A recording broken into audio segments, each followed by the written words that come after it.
Bu- Buenos días, ingeniero. En este día voy a presentar el trabajo autónomo en el cual pues mi sistema termodinámico es el cloroformo y ahorita lo voy a presentar. Aún, ya. Yes. Aquí tenemos mi artículo científico que es de cuartil 2. Tenemos el DOI y el ISN. Bien, ahora de que mi sistema es de cloroformo, en el artículo que encontré, se adaptó a la ecuación de Peck-Roberts, como podemos ver en la foto. Entonces, este artículo estudia el equilibrio, el vapor líquido del cloroformo y usa la ecuación de Peck-Robinson, como ya mencioné anteriormente. Tiene dos partes. El primer término, el RT sobre B menos B representa la repulsión entre moléculas, es decir, el espacio que ocupan. En el segundo término es ADT, donde el denominador largo representa la atracción entre las moléculas. Bien, aquí para el parámetro B en el cloroformo me salió 64,5 centímetros cúbicos por mol. Esto representa que el volumen ocupa físicamente las moléculas del cloroformo, es decir, el espacio mínimo de líquido que puede ocupar. El parámetro depende de la temperatura a través de la función alfa, que a su vez depende del coeficiente de compresibilidad que calculé, eh, como 0,688 usando el factor acéntrico a 303 Kelvin, que aproximadamente me da 1,37 y el parámetro queda en 1,855. Bien, empezamos con la parte B, en el cual empezamos con el proceso isobárico, que se mantiene fijo. La presión, lo que muestra aquí va, em, es que va a tener fija la presión y se reordena la ecuación y queda una relación entre el volumen y la temperatura y no puede despejar el volumen directamente porque es una ecuación cúbica. Entonces, eh, aquí se usa la diferencial implícita. El resultado me dice que la derivada del volumen respecto a la temperatura a presión constante es positiva, lo que significa que cuando sube la temperatura, el volumen aumenta y el cloroformo se expande. Bien, en el proceso isocórico el volumen se mantiene fijo, en lo cual el volumen inicial es igual a 78 centímetros cúbicos por mol. Hago las sustituciones y me queda una función de presión de temperatura con dos términos. El primero que es a 6,159 por la temperatura, que crece linealmente. El segundo involucra la ADT, que es donde decrece lentamente.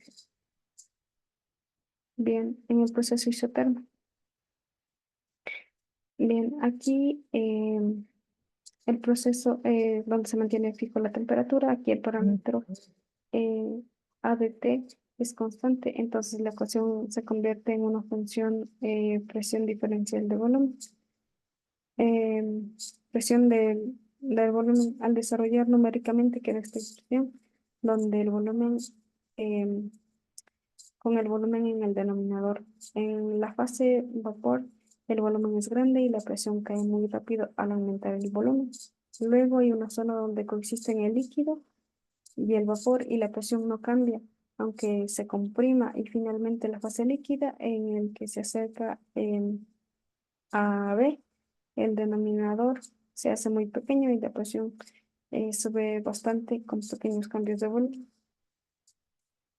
En la parte C, aquí primero necesito derivar las derivadas parciales de la ecuación, donde defino D de B como denominador. Entonces, la primera derivada respecto a la temperatura con el volumen constante o fijo, y esa directamente, y esa es directamente ya el coeficiente piezotérmico, que se lo representa con beta. Al derribar el terreno repulsivo me da R sobre el volumen menos B. La segunda derivada respecto al volumen con temperatura fija, y esa la uso para calcular los dos coeficientes restantes, derivando, que es la derivada, al derribar respecto al volumen, da menos RT sobre el volumen menos B al cuadrado. Bien, aquí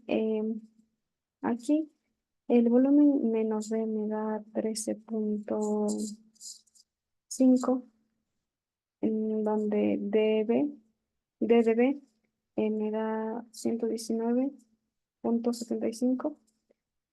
Así para beta, sustituye la fórmula de la derivada, me sale 6,39 barios por Kelvin. Eso quiere decir que cloroformo encerrado en un recipiente rígido, eh, y se sube la temperatura a 1 grado, la presión aumenta a 6,39 barios.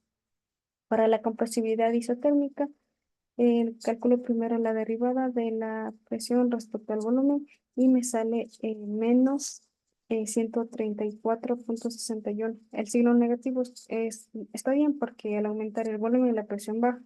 Luego el coeficiente de compresibilidad es menos sobre el volumen multiplicado por el inverso de la derivada y me queda 9,59 por 10 menos 5 barios inversos.